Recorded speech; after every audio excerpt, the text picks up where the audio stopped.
Lars Nielsen, thanks for speaking with me today. I appreciate you taking the time. Can we start really with kind of your background, kind of establishing how you play into this story?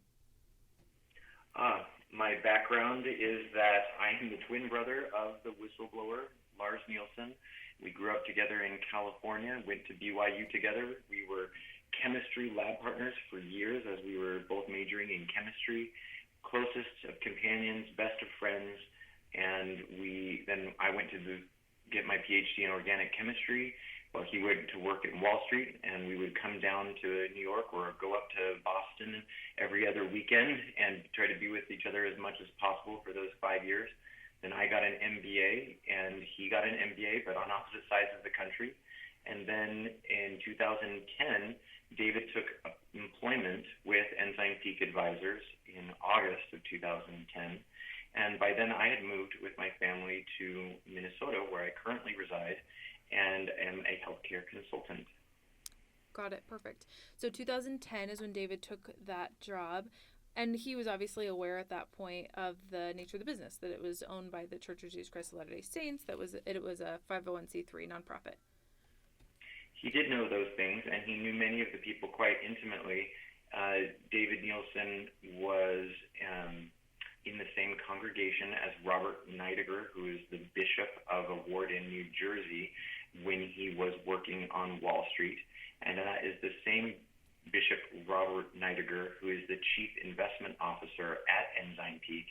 And because of David's devotion and relationship during the time that he was in New Jersey, it became a clear choice that Rob Neidiger should ask him to be, I think, the number 20 employee of the company as soon as David was finished with business school. And David had instant trust and understanding, and it was a perfect fit, and that is the reason why he was hired at that time. Got it. So the number 20 employee. Why? So almost 10 years later, he comes to the realization that there are some discrepancies that he feels within the company. I guess why now? It's a very good question, and I hope that David will share that information publicly when he is ready. And I will say a few things, that nothing is all of a sudden. Everything is a gradual process, a learning process. I know that David probably was being groomed to be a senior leader at the firm, and maybe even in 20 or 30 years he could be the managing director or president of EPA itself. I don't know that that was his determined career path. No one plans those things out that far in advance, but certainly was competent enough to do so, and there was probably a good probability that that was the long-term career goal. And as one of the earliest employees added to the firm, and with the relationships that he had, he was given exceptional responsibility, transparency, and access that I think that many people in the firm did not have because of his abilities and because of his integrity. And over the years, I think he began to learn things about the firm that created some cognitive dissonance and slowly created a process that emerged into a fuller understanding that something was amiss within the firm. David, of course, is not educated in the ways of legal matters. He didn't attend law school, and he didn't, delve deep into the particulars of the IRS code as a part of his job function.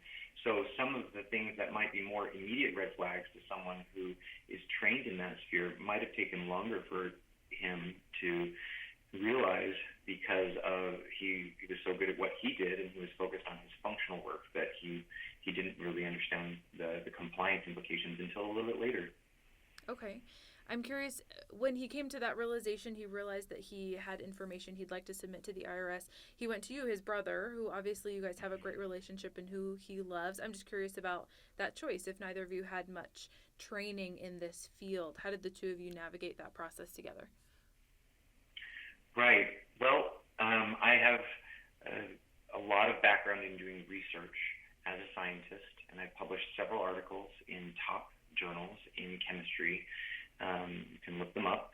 And I've written a case for Harvard Business School that was taught in Harvard Business School during my second year there.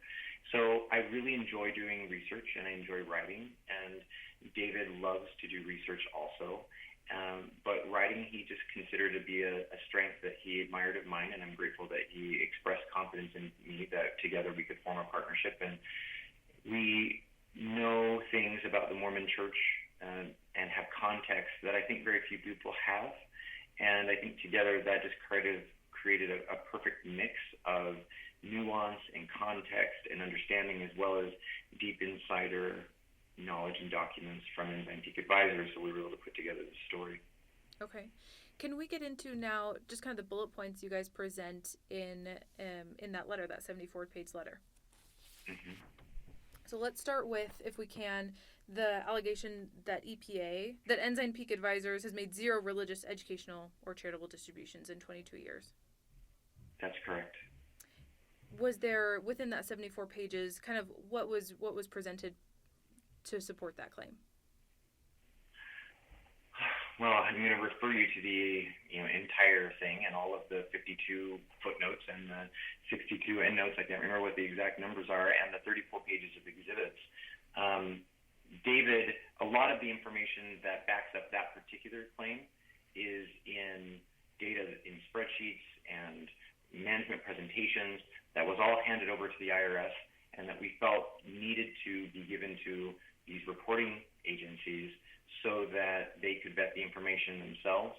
But we decided that some of that needed to be given to experts that could be hired by these reporting agencies so they could vet this kind of stuff themselves, and it didn't really belong in such a public document.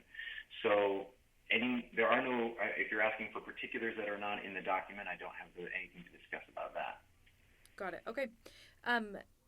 In the letter, and I guess let's move on to the distributions made towards like City Creek Center or to Ensign Peak itself. Those financial payouts that were obviously not part of a religious, educational, or charitable distribution. I guess how was David aware of those expenditures? Well, I do know the day that he was first made aware of that, and that was in March of 2013 when he saw a management presentation that was going to the Investment Policy Committee. And in that preparatory meeting, and the deck, many slides from that deck are included in the full 74-page PDF as exhibits. And you can see that in those exhibits, it details specifically the withdrawals that had happened within Ensign Peak Advisors as of March 2013. And they were time-stamped, and the document was time-stamped. And David immediately captured the relevance and importance of the document and kept a Xerox copy for himself. And then back later in 2013. In 2013. It's time-stamped as 2013. That's correct. Got it. Okay. So red flags were kind of going off for him even 5 to 6 years ago. Yeah, so 6.5 years ago, he received, I would say, probably the first red flag. And I don't know if multiple red flags were going off at that time. But I think that was the beginning of the process when he started to have evidence that later on in different meetings he would realize, wait a minute, is this adding up? You're not saying this exactly the same way as I've seen it in some of these other management presentations. What's going on? Why are there 2 different messages for 2 different audiences? Those kinds of things. Got it. Okay. I also had a question about the allegation that EPA doesn't behave as a, quote, integrated auxiliary. So I think the general understanding of church members is that Ensign Peak Advisors, if they have heard of Ensign Peak Advisors, is that it is owned by the church, it manages the church's funds, and therefore it is an auxiliary of the church. Can you explain what you mean by it doesn't actually behave as an integrated auxiliary? Well, let's first clarify the misrepresentation that you just made, or the misunderstanding that members have. Ensign Peak Advisors is not owned by the Mormon Church. All 501c3 not-for-profits are nonprofits, and they have no equity owners. So they have no equity at all. So it cannot be owned by the Mormon Church. In fact, that's one of the reasons why it's able to be set up the way that it is. As a supporting organization, not as a private foundation, and as an integrated auxiliary, I think it's under Section 508A1. It's in the full-page PDF, which section allows it to be defined as an integrated auxiliary. The question, of course, is whether or not it's an integrated auxiliary in function or just on paper? And we don't answer that question in the full paper PDF, but we do point to some of the tests and questions that the IRS will have in determining whether or not it is behaving as it is stipulating. And some of those things have to do with tests around responsiveness, tests around control and attentiveness. In order to be sufficiently integrated, you would need to have some kind of evidence, which would be interesting if the Mormon Church were able to supply this to the IRS, that the Enzyme Peak Advisors is able to understand and incorporate and subsidize any needs on any church budget. So it'd be interesting to get the meeting minutes from those quarterly IPC meetings and see whether or not the church budgets were really discussed in those meetings, or whether or not the financial reserves and whether or not capital calls could ever happen were ever discussed in operational meetings on the COP side. The individuals on the COP side and the EPAA side are present in both of those meetings, but is there any evidence that there is sufficient attentiveness and responsiveness and control, or is it an integrated auxiliary only on paper? Those are questions that there is no evidence that the whistleblower has seen to support that it is fully behaving as an integrated auxiliary the way the IRS would expect it to be structured. But there might be. We'll see whether or not that's forthcoming. Okay. In your letter, you talk about the kind of extreme privacy within the organization. I think you even used the word paranoia, bordering on paranoia, that there's just a lot of secrecy within the firm. Would you mind expounding on that? What does that mean? So that is not a word that I used. That word was in a quote from David, so it's a word that he used. So okay. I'm just trying to help everyone be accurate. Sure. And then he gave specific examples of what he perceived to be paranoia. I don't need to recount them here, but they have to do with blackballing people that they find out are no longer members of the Mormon Church, or may be disaffected, or may be supporting people who are non-members or ex-Mormons.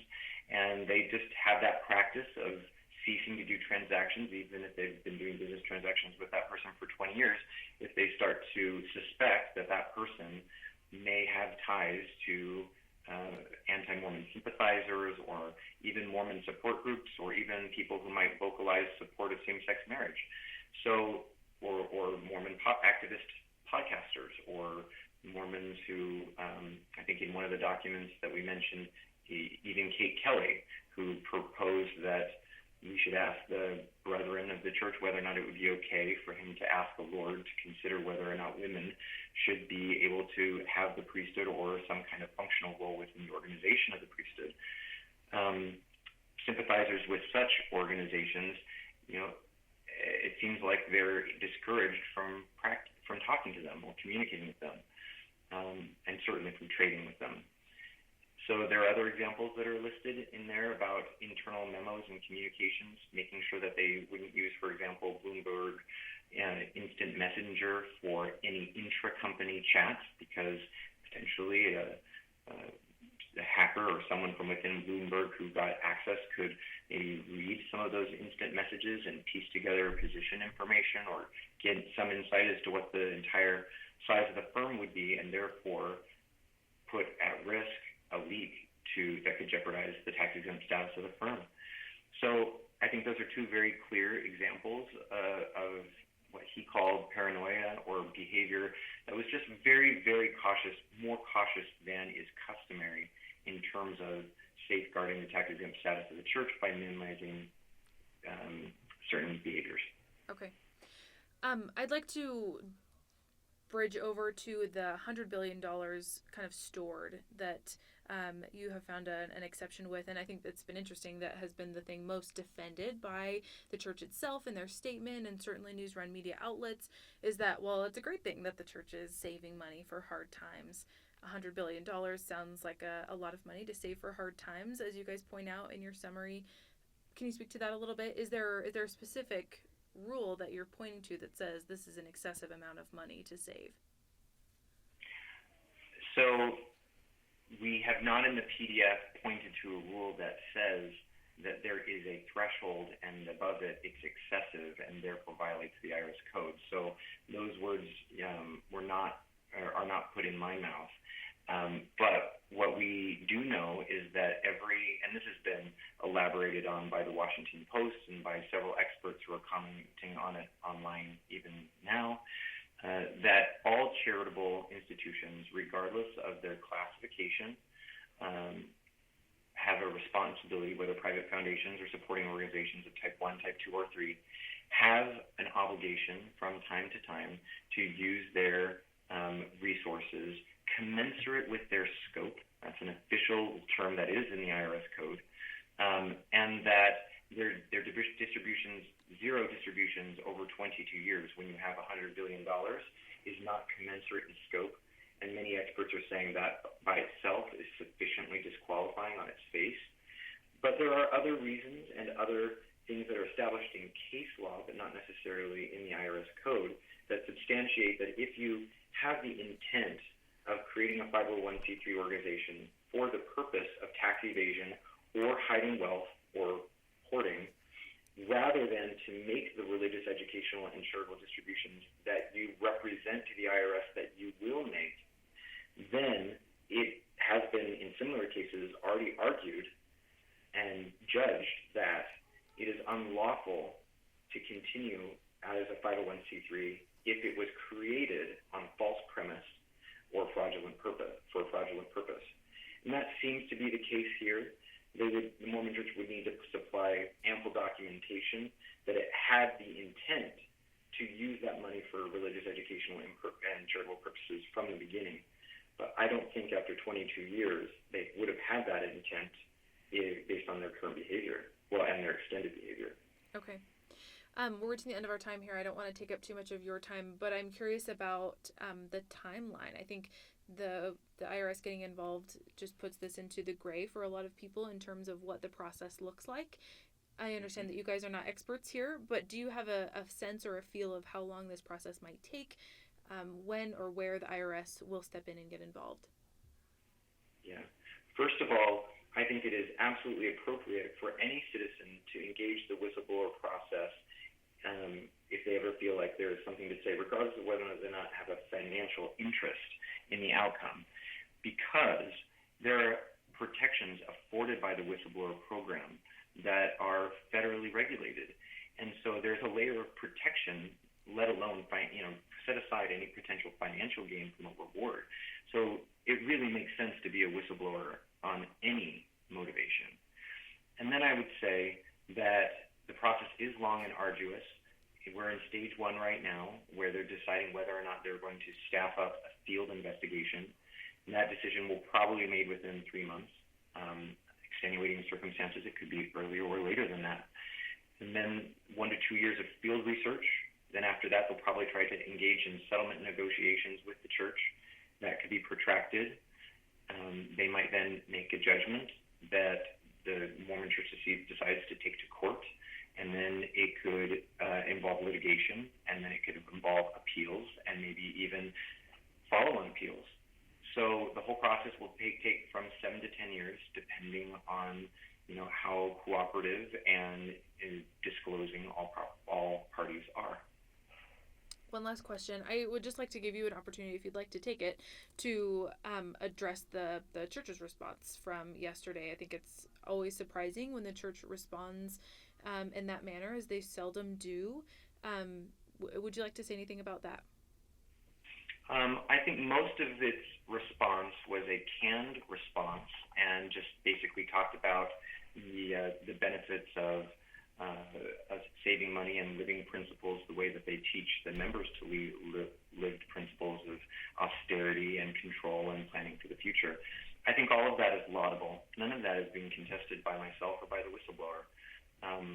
We do have problems with the way that they have been using and not using the money, and we are going to let the courts decide that ultimately, of course, under the protection of the federal government.